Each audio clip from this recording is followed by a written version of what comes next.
श्री राम समर्थ। अप्रैल 28। सच्ची लगन लगने पर संत से भेंट होती है। असंत से मिलने की इच्छा नष्ट होगी, तभी संत से मिलने की इच्छा प्रबल होगी। विषय हमें परेशान करते हैं, लेकिन उन्हें छोड़े कैसे, यह हमारी समझ में नहीं आता। जंगल में फंसे हुए आदमी की तरह हमारी हालत हो गई है, जिसे ऐसा लगता है कि मैं रास्ता भूल गया हूँ। वही जंगल से बाहर निकलने का रास्ता पूछता है। अब उम्र बहुत हो गई है, मृत्यु के अधीन होने का समय आ गया है।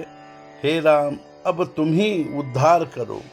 ऐसी व्याकुलता उत्पन्न होगी, तभी संत सहवास का लाभ होगा। संत की संगति चाहिए, ऐसा हम कहते जरूर हैं, लेकिन मांगते हैं असत। फिर हमें सत्संगति कैसे मिलेगी, स्वयं को कैसे भूले, यह समझने के लिए संतों की शरण में जाना चाहिए। अपना विस्मरण यानी भगवान का स्मरण होना है। पिताजी कहीं दूसरे शहर में बहुत दूर रहते हैं, उनकी चिट्ठी नहीं आई, इसलिए हम चिंता करते हैं। किंतु जन्म से अब तक भगवान बहुत दूर हैं, तो उसकी भेंट नहीं हुई, इसलिए आकुलाहट क्यों नहीं है। हम नामस्मरण करते हैं, लेकिन जिसका नामस्मरण करते हैं वह कौन है, इसका हम कभी विचार करते हैं। विषय वासना जब तक छूटती नहीं, तब तक प्रभु राम के दर्शन कैसे होंगे। राम भी चाहिए और विषय भी चाहिए, इसका मेल कैसे होगा।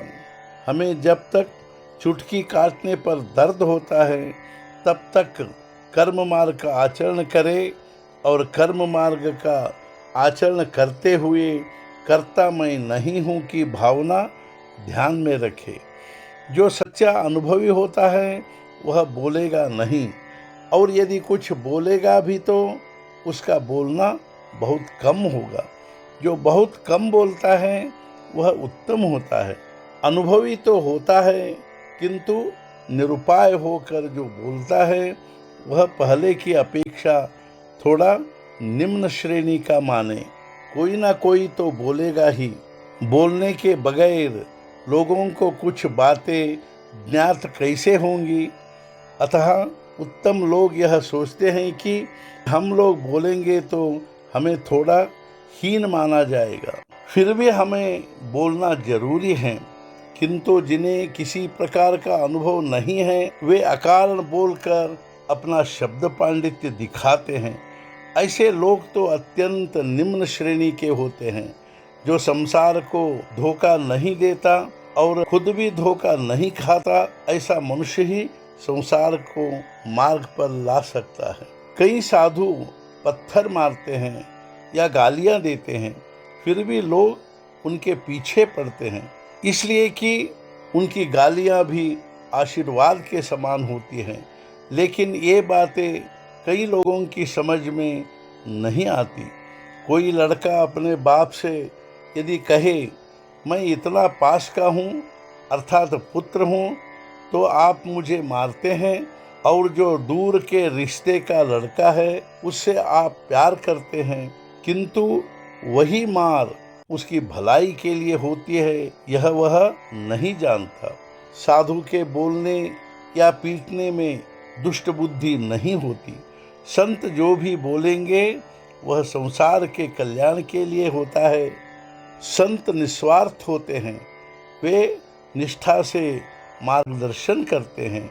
हमें उस पर श्रद्धा रखनी चाहिए। संत के कथन का अर्थ आचरण से ही समझेगा। आज का मुख्य विचार, संत की संगति में हम पहुंच गए तो अपना कर्तृत्व समाप्त होता है। सद्गुरुनाथ महाराज की जय। जय जय रघुवीर समर्थ।